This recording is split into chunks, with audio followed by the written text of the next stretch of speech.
Begin the current Daf, Masach Shabbos Daf Kuvav.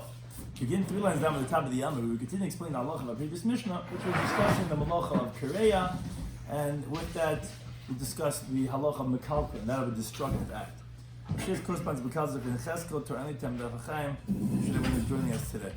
So this we're going to speak about today's Daf is a brisa that says Kol Mekalka B'Turin. It's going to sound like the halacha of the Mishnah that all destructive acts are exempt, but it's going to say Chutz B'Choyv L'Mavet, except for two malachas, that of creating a wound and of burning something. And that the question is going to be, are you chayiv even when it's entirely destructive, or only when it's done for a constructive purpose? So, although you're saying that even though it's a destructive act, you're going to be chayiv, how do you qualify that? We're going to see that's a machlekes in the Gemara, is that even when it's entirely destructive, there's no constructive element at all, or it's only when there's some constructive, like we know all malachas has to have some tikkun, some constructive purpose. Just destructive, we say that you're generally going to be pater. This we're going to continue in the next Mishnah regarding the malacha of tzeda, of trapping, where there's going to be differences of a lion or a bird or a deer, what's considered trapping. This we have a brisa regarding trapping a deer. It's going to depend on if, let's say, it's blind, sleeping, or sick with fever, versus if it's lame, old, and exhausted. What's considered that it's trapped? If it was considered trapped up until now, and now you're trapping it, or if it wasn't considered trapped and you're trapping it now. Additionally, we're going to learn the brisa regarding different types of flying insects. What's considered? You consider that you're trapping it, or if it was already considered trapped up until now. And again, the concept that comes up many times in Masech Shabbos, Malacha Chen Tzich L'Guf, is going to come up again in today's Daf. Even though you're doing a malacha that you don't really need for the thing itself, you need it for some secondary thing. But the primary malacha is not really something that you need. The Rebbe does, you're going to be chayiv, and Shimon says you're going to be pater. Additionally, Sreivas Bas Kohen is when a daughter of a Kohen uniquely has a death penalty that of getting burnt, whereas a regular woman would have chenek. She has a more severe penalty because she's a Bas Kohen. Also, the terminology Gemara Zamar hey, what do you mean? You think it's just a Gemara that you're learning? It should be just like a song? I want to understand what's pshat in that tradition.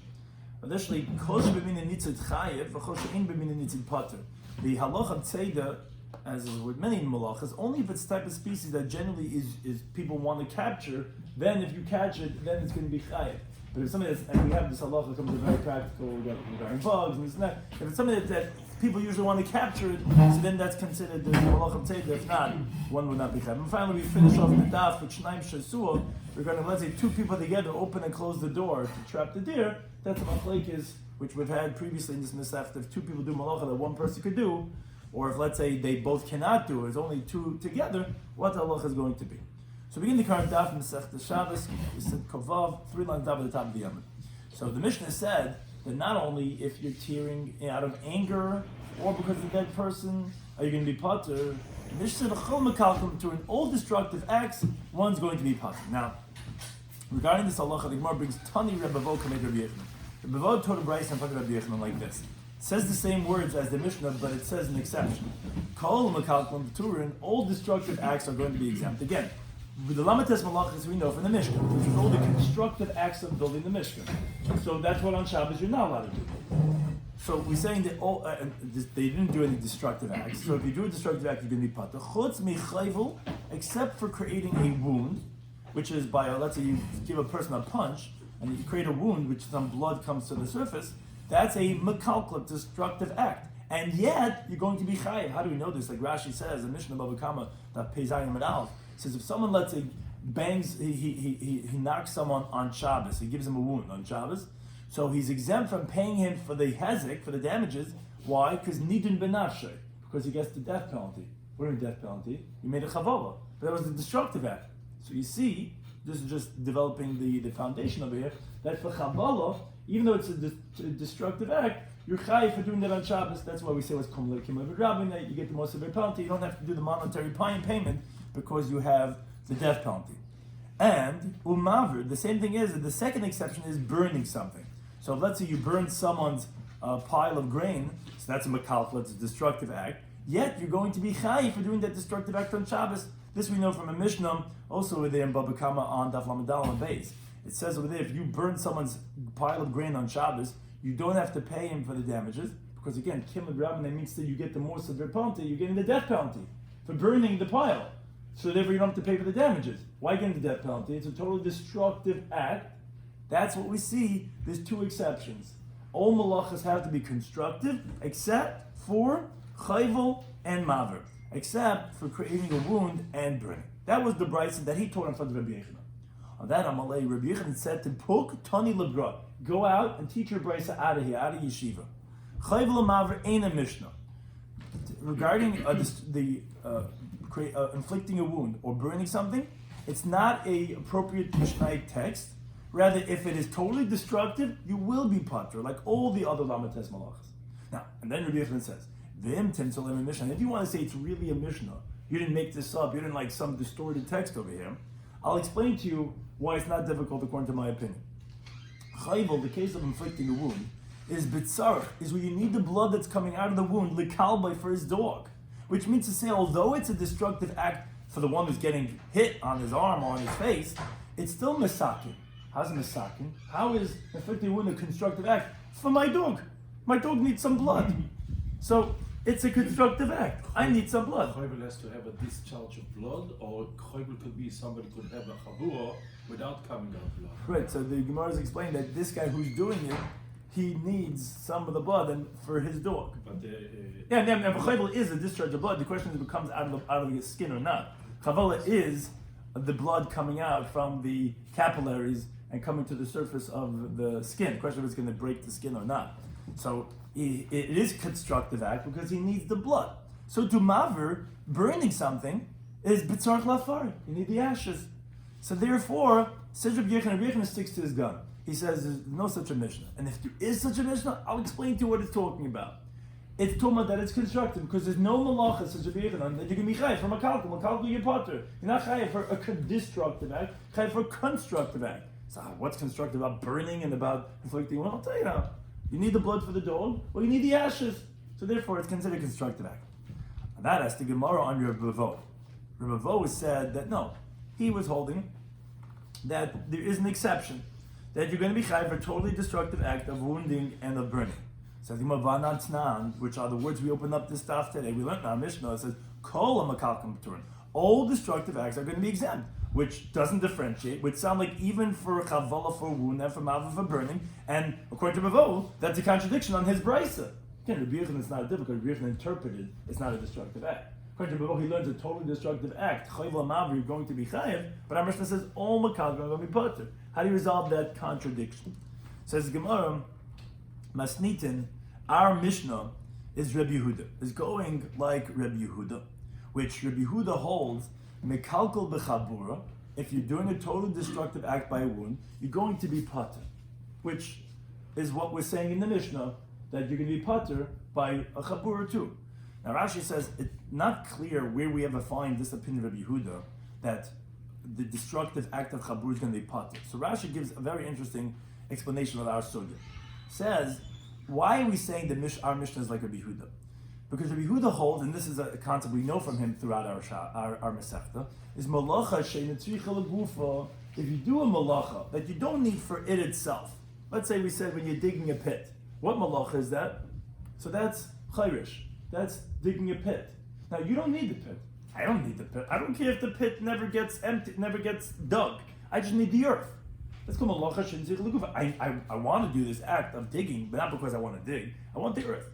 So that's a malacha yisrael Rabbi Shimon. Who knows you're going to be chayiv? So therefore, when you're chayiv for, let's say, inflicting a wound, you're punching a guy, says, yeah, my dog needs blood, and you're punching him and you're getting blood.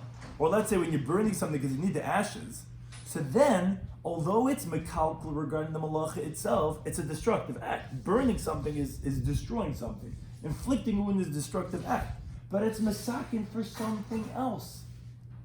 Rabbi Yehuda in such a case would describe that as a malacha because it's fixing something else. Now you're right. If it's mekalkal and it's not fixing anything, then you would be pater. So therefore, we could explain the halacha of chayvel maver, which is one lamatas malachas. How are you going to explain it? How are you going to explain that malacha? It's a destructive act. Didn't you say malachas have to be constructive? Yeah, according to you, you could explain that it's constructive. When it's a malacha she'netzricha legufa, when you don't need it for, of course, this is not a constructive act, but for something else it's constructive. According to Rabbi Yehuda, that's good enough. That will make something a malacha when it's for some other purpose. It doesn't have to be the primary thing itself. It could be something secondary. So he could be the Tana of our Mishnah that chayvel maver that is makalkel. Yes, you'd be part like all the other malachas, but you could have it constructed when you need it for the blood, when you need it for the ashes. That's only according to Rabbi Yehuda.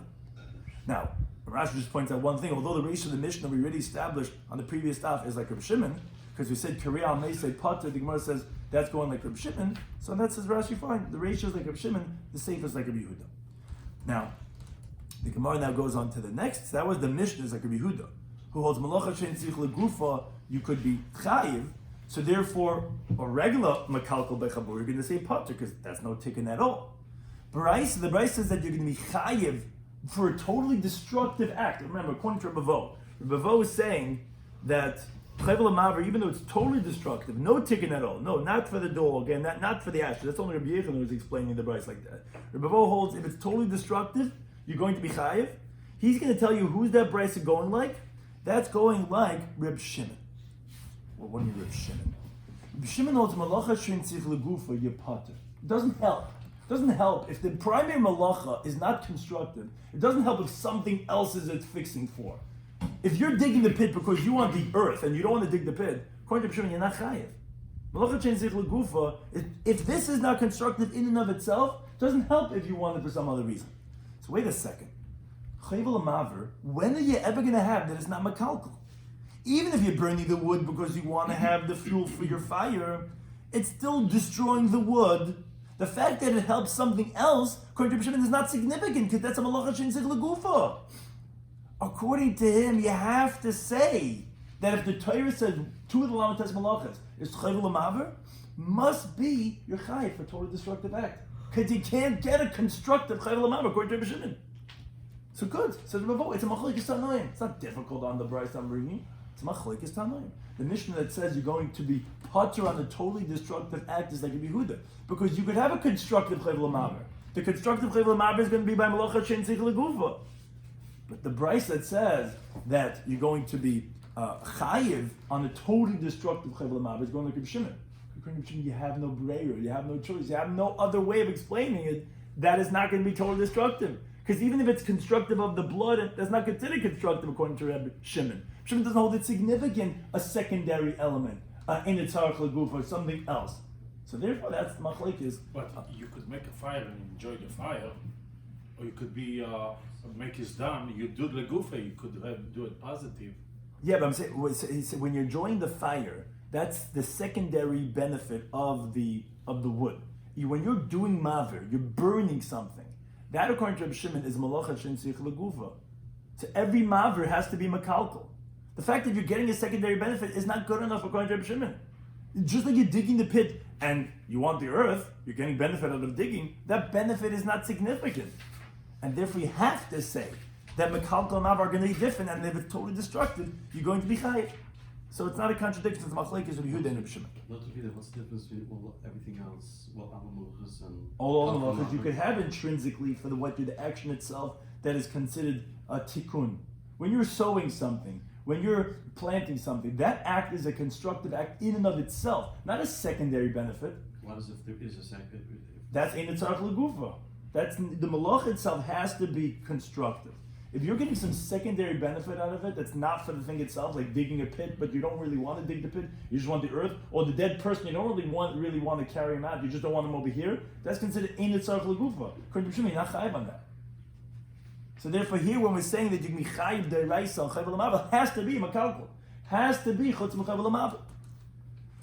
But now the Gemara actually explains the source of this. My time with Rabbi Shimon. What's the reason of Rabbi Shimon? Where does he get this idea that you can be chayiv for chayiv l'maver even if it's totally destructive? Says the Gemara, meaning it's probably what the Gemara is asking. What do you mean? Isn't it based on his opinion? But how does he get that opinion? Where does he get this from? That you can have a totally destructive act of chayiv l'maver that you can be chayiv on. So says the Gemara, from the fact that we have to permit doing a bris milah on Shabbos, you're allowed to do a bris on Shabbos. And how do we know you're allowed to do a bris on Shabbos? It says uvayoim hashmini, and on the 8th day, the extra bayoim is telling you even on Shabbos. Now, what is milah? Milah is a chayvel. It's inflicting a wound. Now, even though it's a tikkun, but it's a malacha shein tzrich legufa. The act is a makalkal, is a destructive act. Now, obviously, if we're coming to tell you that meal is permitted to be done on Shabbos, hachayvol ba'alma, that must mean to say, but a regular inflicting a wound on Shabbos by all other chaburas that are makalkal, that you're going to be chayiv. From the fact that the Torah had to permit bris milah is obviously telling you that although it's a destructive act, is that generally you would be chayiv. That explains chayvol. Now, same thing is umid aser rachman havar gabi bas kohen. From the fact that the Torah said that you're not allowed to go ahead and burn the daughter of the kohen on Shabbos for the znus that she did, which is unique for the bas kohen. Shema mina, from there we can infer that mava ba'alma, that generally that when you're going to burn, that chayiv, you're going to be chayiv, because it would generally be permitted, meaning if it wouldn't be aser, a makalkal of havar, then the Torah would not have said that you're not allowed to burn the bas kohen. From the fact that we said that even though it's a mitzvah, let's say, to burn someone that did an avera, we say you're not allowed to do it, obviously because mavir, that's a destructive act, is forbidden to be done, even though it's a makalkal on Shabbos. So we have a source for chayvel and mavir. Chayvel not from bris milah, which, if we have to tell you it's mutter, obviously generally it's forbidden, and it's a makalkal, it's a destructive act. The fact that it's a tikkun is a malacha shein tzrich legufa, according to Rabbi Shimon. And the same thing is by mavir. When you're making the fire, what do you mean? Why are you not allowed to burn the bas kohen? We're telling you, even though there's a mitzvah, you're not allowed to, but what's the problem? Obviously, it's telling you that generally havara is the problem. We're just saying, even though there's a mitzvah, you're not allowed to do it. So that tells us that in general, when you have havara, that even though it's a destructive act, we're telling you that that is the isser, even though it's makalkal. So that's the source. Bas Kohen, that's tzrich legufa. So why is it tzrich legufa? Because that's why I need to burn. So that's what Taisa discusses about in time they're busy. It's not. It's a mitzvah itself, but it's not. It's still a destructive act. It's not constructive in burning her. Why is it constructive? Because you're fulfilling the mitzvah. But that's still considered a secondary. Taisa goes through different approaches. When would you say that? When wouldn't you say that? But it's still destroying something. It's no less than, let's say, when I need the fire and I'm destroying the firewood. We're considering that as a chayvel and some malacha shein tzrich legufa, even though I'm getting a secondary benefit. Here also, burning the woman is still considered as a makalkal. It's a destructive act. The fact that I need to fulfill the mitzvah, it's a malacha shein tzrich legufa. It's a secondary benefit I'm getting, but it's still destroying. A lot of the meluchas are like this. Boirer. I don't want really boirer. I just want to eat. I mean, it's just everything. If you saw medagdek, it's very, very close. What do you mean? You want to take this out? So I want to take this out. So I'm not caring about boirer. I'm only caring about eating. No, but you want to do this. Chayrish, no, you want the pit. What's considered malacha shein tzrich legufa is when you don't want the pit. You just want the earth. If I could somehow take earth without making a pit, I wouldn't make the pit. But I want the pit. I want to do this act, and it's a constructive act. Here, it's not in and of itself. It's a makalkal. It's destroying. It's burning a person. It's destroying her. So therefore, we consider that as a destructive act, and therefore we find the source. Yes, these two malachas are unique. That the Torah tells you, even though it's a makalkal, that you're going to be chayiv. Now, then the Gemara says, Rabbi Yehuda, what's he going to do with the sources of Rabbi Shimon? Seemingly, he's saying in the Mishnah, the way Rabbi Vo is explaining, that for chayvel maver, they're not exceptions. Chayvel maver, you're only going to be chayiv if it's masakin. Don't you have sources over here that even though they're makalkal, that you are chayiv? Why does he say, like our Mishnah, the all makalkal and even chayvel maver are going to be pater? Don't you have sources over here? So he says, no, Hasim over there, and this is related to the questions that we're talking about, misakinu. No, he actually says by chayvel maver, by Mila, and by the Bas Kohen, they actually are masakin. So it's not makalkal. So you don't have a source for makalkal by chayvel maver that you're going to be chayiv. Why? It's because Rav Rashi. Rashi says, Mali l'sakin Mila. What's the difference if I'm fixing the circumcision? Mal l'sakin kli. What's the difference if I'm fixing a vessel? Here also, I'm fixing the person. So this malacha is a tikkun, which is unique about bris milah, which actually, by taking something off, you're actually perfecting the person. So it's not an act of makalkal, it's an act of tikkun, not a secondary. This is the tikkun. When you do a surgery, that's a tikkun, that's not a makalkal. So therefore, here also, the circumcision is not a makalkal, it's a tikkun, so you don't have a raya, you don't have a proof. You bring a proof in the fact that you have the destructive act of milah, we have to tell it's permitted, obviously usually forbidden, even though it's makalkal. It's not makalkal. Bris milah is mitakein, it's fixing. And so too, mali lavashal psilu, regarding the bas kohen. What's the difference if you're cooking a lead wick, which they would light, the way they would do the streifa, unlike what people generally think, it's that they don't just throw it into the fire like, a big bonfire. The chiv mises bezin of streifa, they would take a wick of lead, and they would do like a type of strangulation with a rope and would force a gag response, and they would then throw down a hot piece of lead into our mouth. Now, when you're doing the cooking, it has difficulty with what Rashi says, but the way Rashi says it is that when they cook the wick, you're liable for cooking the wick, which is not destructive on the lead wick, because it actually makes it, we know when you cook up metal, it actually makes it stronger. So when you're cooking it, that mevashel of the wick, mad lavashel saman, why is that any different than cooking the herbs for the malach of the Mishkan, which was for the dyes that they would make, which was to use in the construction of the Mishkan? That's a act of tikkun of the malacha of the sreifa. When they go ahead and cook the wick, that's a tikkun. That's a constructive act. And therefore, when the Torah says you can't do the malacha of sreifa, when you can't burn her on Shabbos, that was a tikkun. That was a constructive act. Therefore, you can't cook up the lead wick. And therefore, you don't have a raya, according to Rabbi Yehuda, for makalkul b'chabura. And by Maver, to say that the Torah says that here it's even though totally destructive. No, it's not true. It's not totally destructive. Mila and Bas Kohen are constructive. Therefore, you need a heter or to say that it's forbidden. But regla makalkul b'chabura, that he would still hold his, like the time of the Mishnah, Rabbi Yehuda, that you would be put if it's totally destructive. It has to have some constructive element to it. Now we continue. We had it explained in the Mishnah. We said that shir hamalabin b'chulu. We said that the measurement of the malacha of whitening or dyeing or disentangling, which is with combing or with spinning, we said that the measurement is, the min measurement to be chayiv is kamalei rechiv hasid kafel. So the Gemara explains that there's two ways of illustrating that.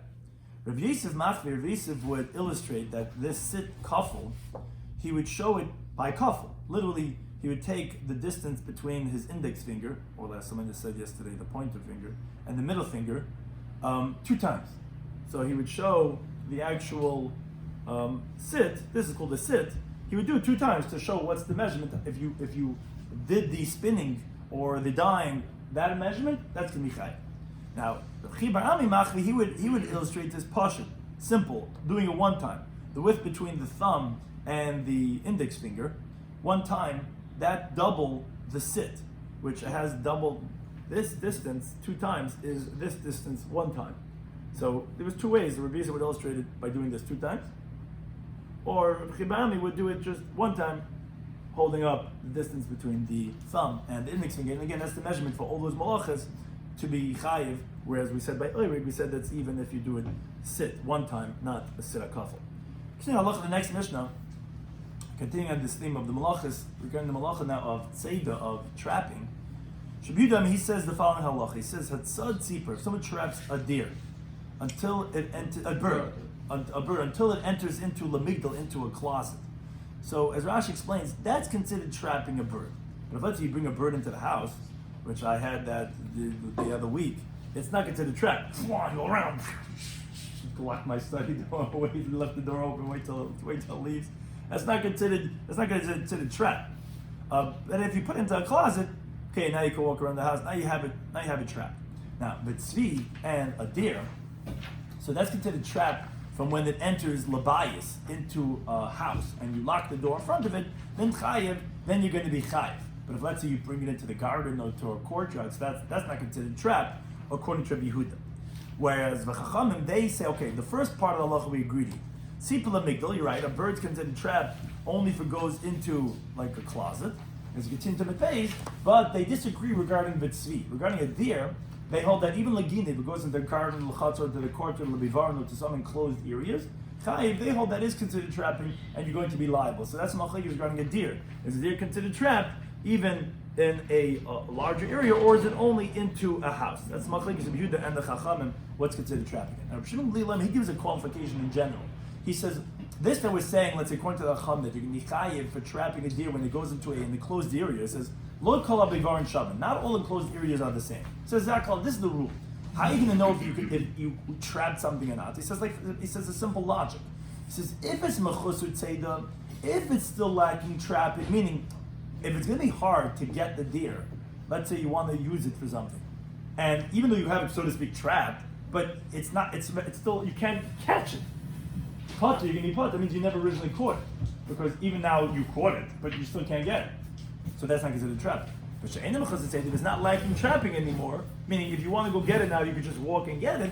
So then you may have the mitzvah that you originally caught it. That's the qualification of this beivarin, if it's considered seder or not. Now the Gemara has a contradiction. So now also we have a Mishnah Masechtas Be'ah that says as follows: it says, "Ain't sudden dogam in a beivarin." Now to catch fish from an enclosed area, like a fish pond, b'yamtiv and yamtiv. So obviously, it's not considered trapped in that fish pond. So if you put it into the beivar, if you put it into the enclosed area, if you put it into the fish pond, obviously that's not considered trapping it. Because if it was considered trapping, then you'd be able to take from it on Yom Tov. Both are obviously related. If putting it to the fish pond is considered trapping, then you would be able to take from it on Yom Tov. If you're saying you cannot take from that fish pond on Yom Tov, which means say if you would originally put it into there, you didn't trap it, because or else it wouldn't be trapping it on phase 2. So you can't trap fish, you can't catch a fish from the fish pond on Yom Tov. And therefore, as the way Rashi explains it, since they're muktzah now, because you can't go ahead and take them on Yom Tov, so now you can't feed them on Yom Tov, because they have no Yom Tov utility. If you can't catch them, then you can't feed them. Now, that's regarding fish. The contradiction is going to be on this halacha. But you're allowed to capture wild animals and birds, as some Girsois add on the words min habivarim, from the closed areas, and therefore, but this name is you're allowed to feed them on Yom Tov, because since you're allowed to catch them, it has a Yom Tov purpose. You're allowed to shech them and do all these things on Yom Tov. So if you could catch it on Yom Tov and you're not doing the malach of tzeidah, so then you could also feed them. Now, Vermina, but that's contradicted from a brisa. The brisa says beivarin shachayis bishal leifes bishal dogim, in closed areas of wild animals, birds, and of fish. Ain't sadman b'yom tov. You're not allowed to capture from them on Yom Tov, and therefore, since you're not allowed to catch them, you're not allowed to feed them mezainis. So we have a double contradiction.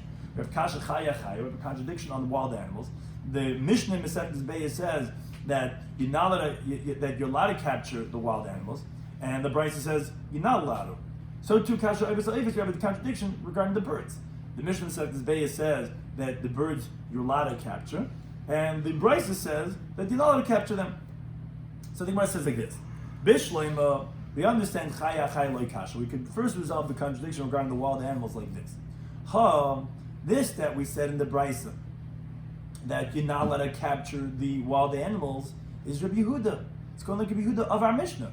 Rabbi Yehuda says a wild animal in a bivarin in the closed area is not considered trapped until you put it into the house, like you spoke about by the deer. The deer is not considered trapped in the enclosed area. So on Yom Tov, can you go and take it from the enclosed area? No, because it's not trapped yet. You're going to be trapping it when you're taking it on Yom Tov. Oh, so that's the Mishnah. That's the brisa. The Mishnah Masechtas Be'ah that says you could trap it is like Rabbanan. Of course you could trap it from the beivarin because it's already trapped by being in the beivarin. So that would resolve the halacha of the chayes. Now, but says the Gemara, El oifas ha'oifas kasha. But the difficulty is regarding the birds, because in our Mishnah, as we pointed out, both Rabbi Yehuda and Rabbanan, regarding the bird, they hold it's only considered trapped when it's in the closet. So if it's in the closet, so then how do we understand that the Mishnah says that you're allowed to trap the birds even from a bivarin, from a closed area? That's not a closet. Oh, says the Gemara, but if you're going to say, it's not a difficult around the birds, because the Mishnah said this Be'ah that says that you're allowed to trap it from the enclosed area is a Beiva Makura. It's talking about an enclosed area that has a roof. That's considered trapped. The Bryce that's saying that you cannot trap is Beiva She'ein Makura, is a closed area. It's not roofed, so it's not considered trapped yet. So then you cannot take it from that enclosed area on Yom Tov. Says the Gemara, wait a second. But v'habayis. But if you're saying that it's in a house, the problem is, no, it says the Gemara v'habayis, but a house, the Makurahu, a house is also roofed. And the Bein Rabbi Yehuda, Bein Rabbana, according to both the Bein and Tzipor, a bird, we said only Lemigdalin, only to Klaus is considered trapped. Labayis loy, a house not. How can you say that the Bryce that's going to say you can't trap, that is talking about when it's not roofed? But the Mishnah said this Be'ah that says you could trap is because it's roofed. A roofed enclosed area is not better than a house. A house is also an enclosed roofed area. And still you say for a bird that's not considered trapped. So how is that going to be the resolution of oif ha'oif? Says the Gemara, that's not a difficult question. Because Amar Rabbi Bar Ravun, says, Hacha, in our Mishnah, that we said a bird is not considered trapped in an enclosed area, it's not even considered trapped in a house, that's B'tzipa Drar Askina. That's talking about by a wild bird called a Tzipa Drar, where it lives as regular in a house as it would in an open field. What does that mean? Because he still feels free. Because he goes from one corner to the other corner. It's not, a regular bird will be defeated when it's in the house. When it's enclosed area, it is trapped. He'll be submissive. But this bird, this tzibur dror, no. He could be in the house, he's coming, going, flying all over. Even in the house, Lefisha Einam Makabel Maros, he does not accept mastery, does not accept, he's not submissive to that, as we find the Tana Rabbi Shloimy. He says, Lomad Gushmat tzibur dror. Why is it called the tzibur dror? It's the word dror. And they should dara b'bayis because it dwells in the house, kibasad like in the field. So therefore, yes, in our Mishnah, even though it's roofed, it's not considered trapped even in the house until it's in the closet.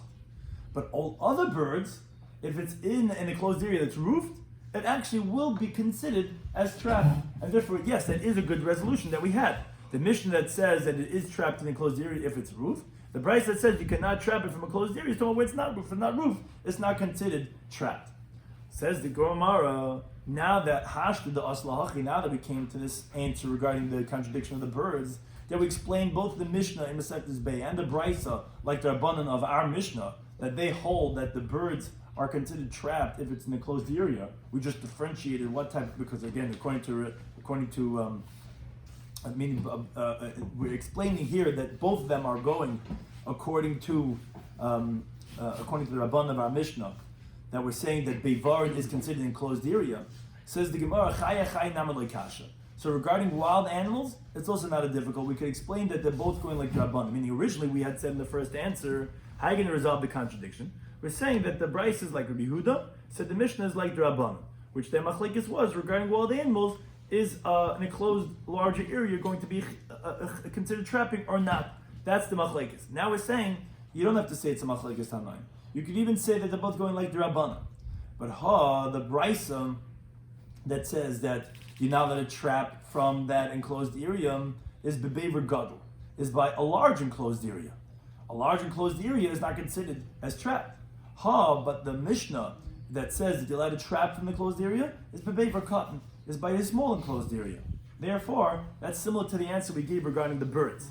Just like by the birds, we said that, yeah, they're both talking about enclosed areas. Just one's talking about if it's roofed or not. We can give a similar answer now regarding the wild animals.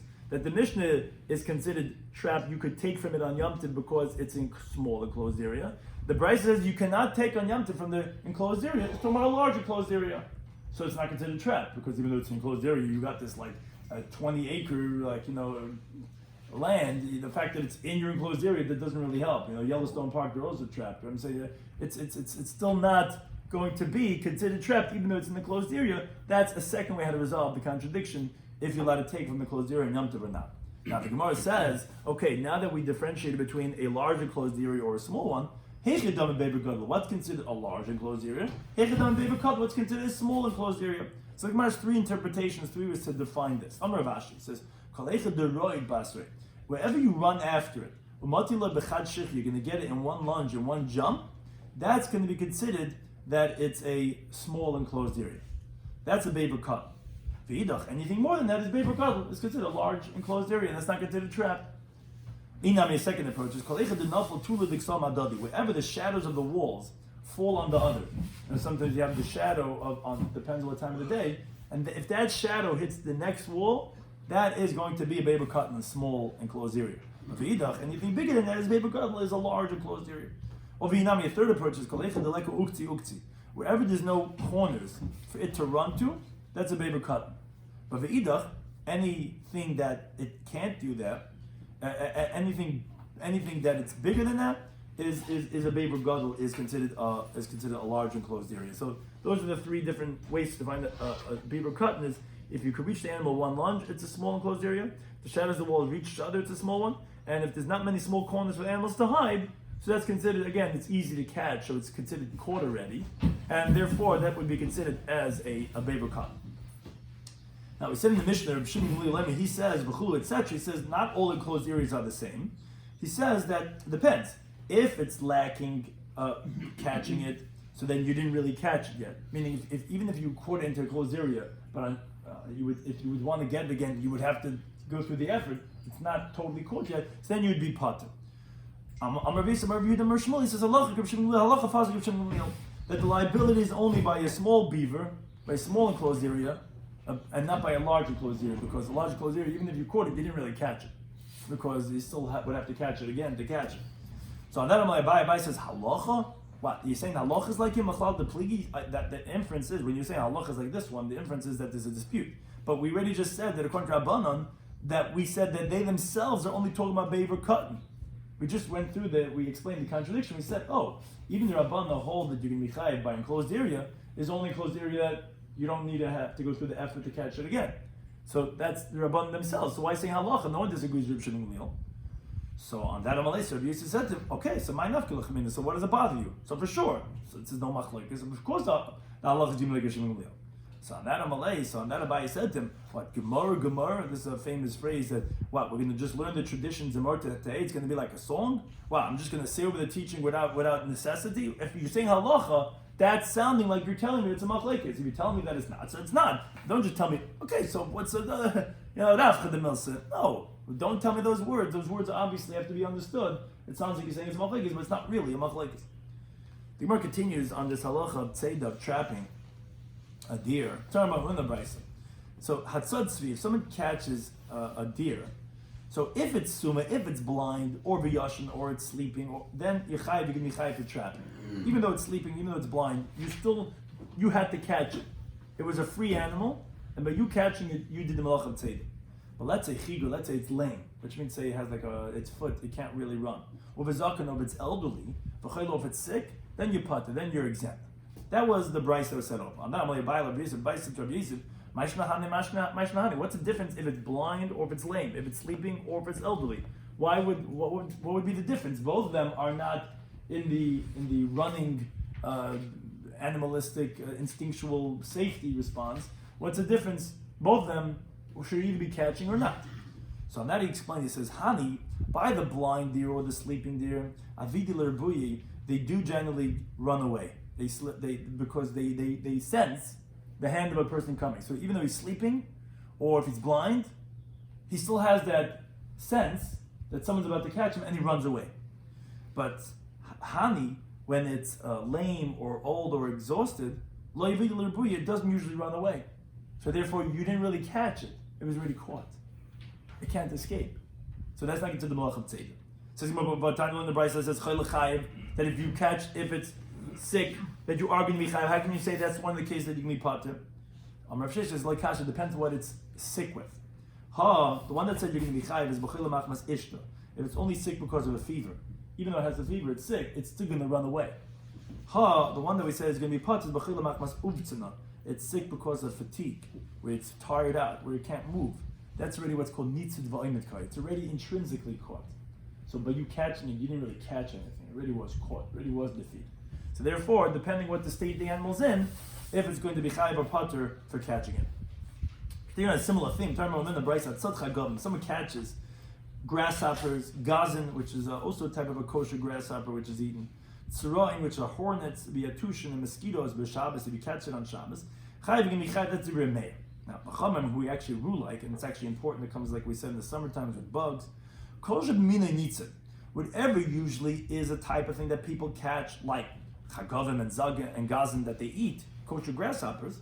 So then you can be chayiv because people want to catch it because they want to eat it. If it's a type that you don't usually catch, hornets and mosquitoes, people don't want to catch them. You don't want them.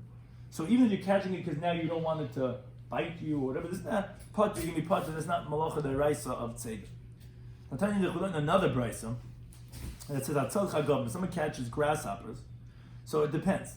B'shas hatal, if it's at a time of dew, potter can be potter. Why? What happens when there's dew? The eyes of the grasshoppers get blinded, because as we explained in the different daf, that's with their antennas and it gets ruined from the dew. So they're intrinsically already caught because they can't see, and therefore it's very easy to catch them. B'shas hashrab, but at a time of heat, chayiv, then you can be chayiv for catching the grasshoppers. Allah ben Mavoyam, he says depends. He says imhoyu makalches. He says, if makalches were bites, if they were swarming and coming, which means say there was a swarm of locusts, of grasshoppers coming together, which is very easy to catch them, then you putter, because it's not difficult to catch them. They really, really were caught. It doesn't require an effort to catch them. They're all over the place. It's not catching it. Catching is if you have to go and take an effort to trap something. You're not trapping; it's all there. That's the way Elazar ben Mavoy holds.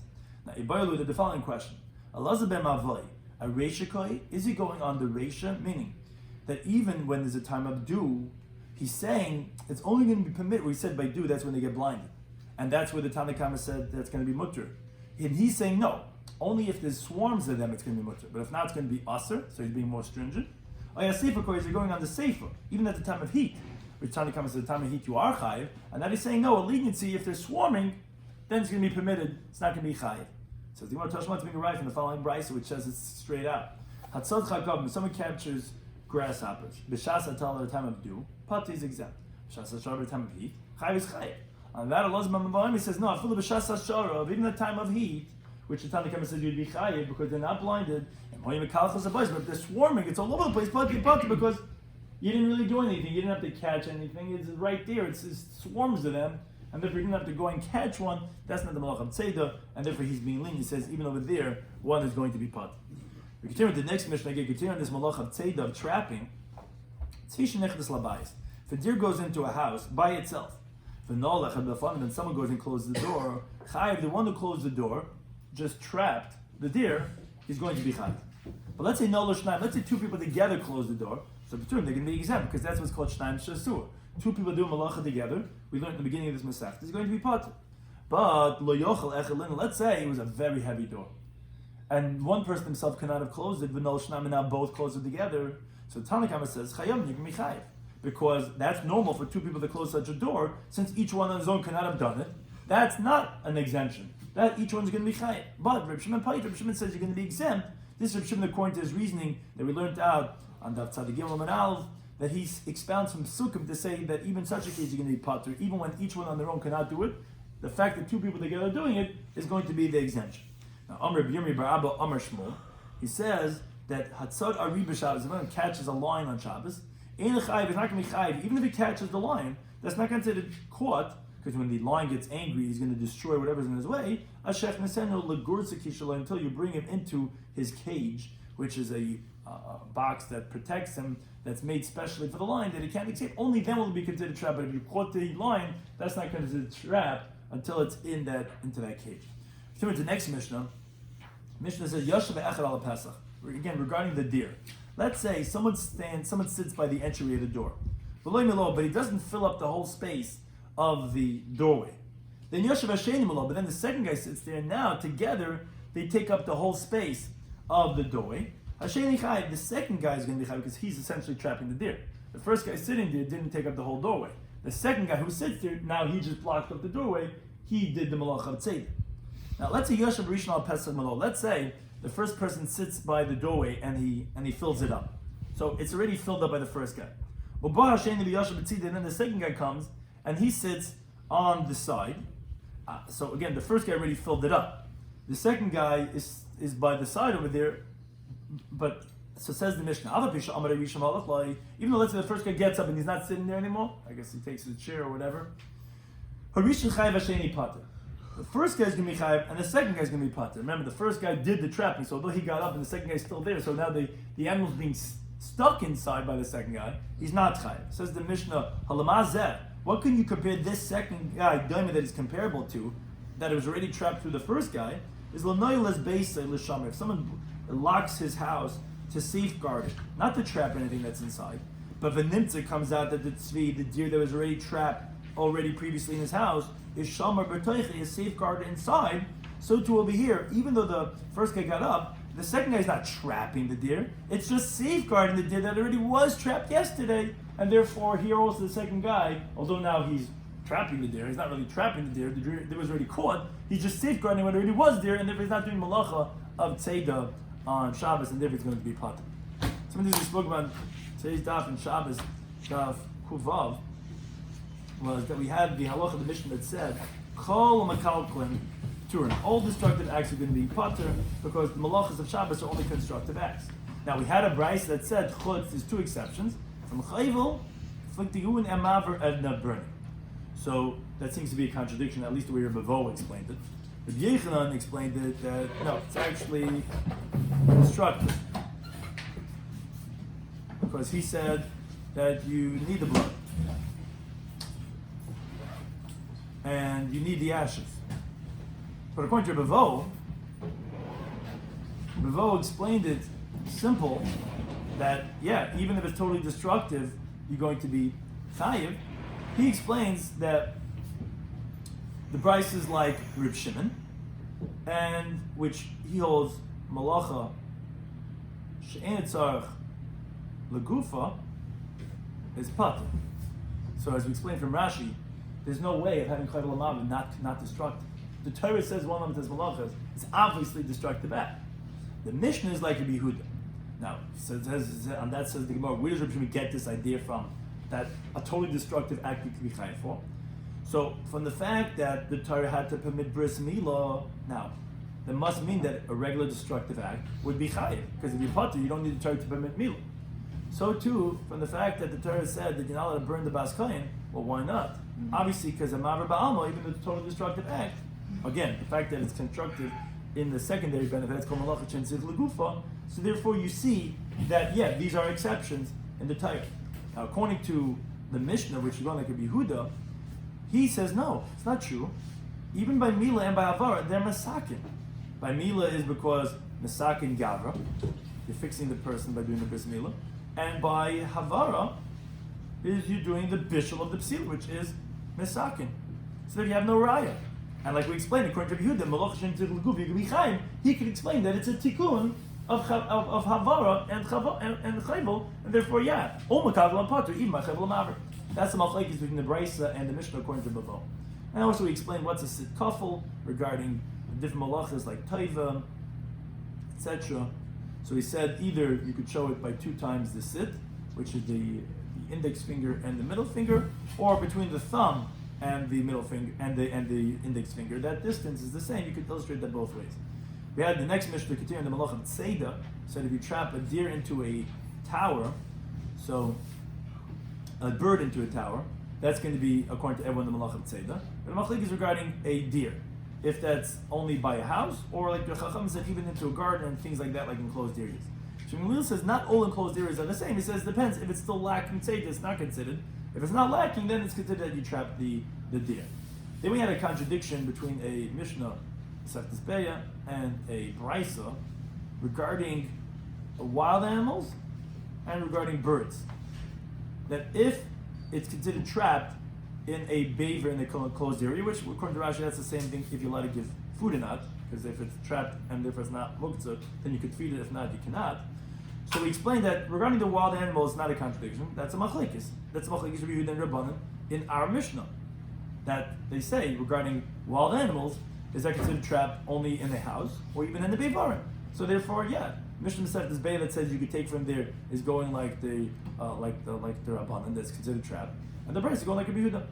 And regarding birds, we said that if it's a roofed beaver, then it's considered trapped.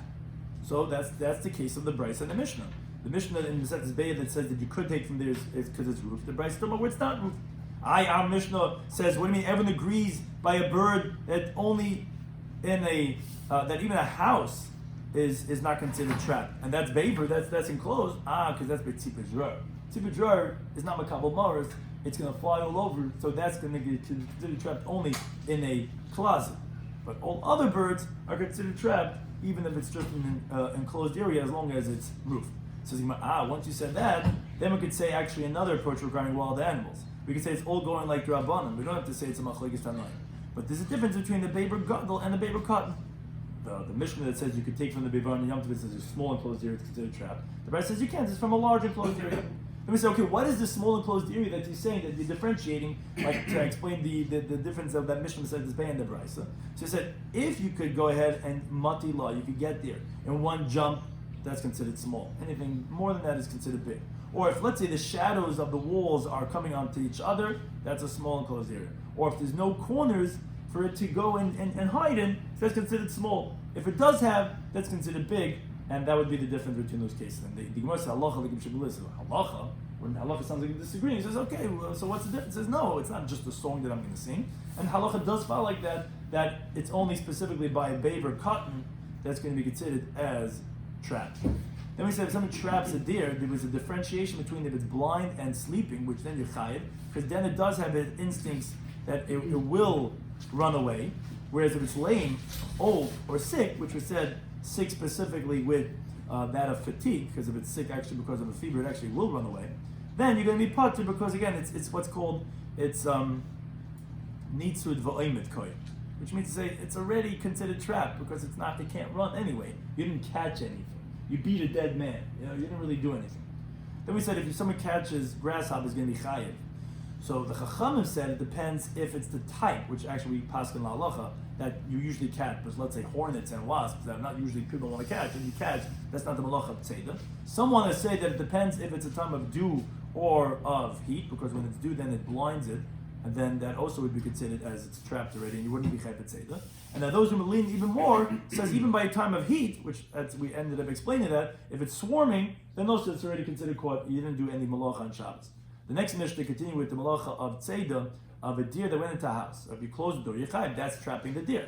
But if two people do it, it's patur. But let's say one person by himself couldn't do it, that's a machlekes, Rabbi Shimon and the Chacham, if that's going to be chayiv tzeda or not. The next Mishnah we had was if the second guy comes to the doorway and he fills it up. So then he's going to be chayiv because he just closed up the doorway. But let's say the first person already closes it up, so the second guy is going to be patur even though the first guy already left, because that's like when you close in the house up the door of your house, we're not trapping what's inside. It's already trapped. You're just maintaining what's inside. Here also he's maintaining, and therefore he's going to be patur. Thank you to anything for hosting us.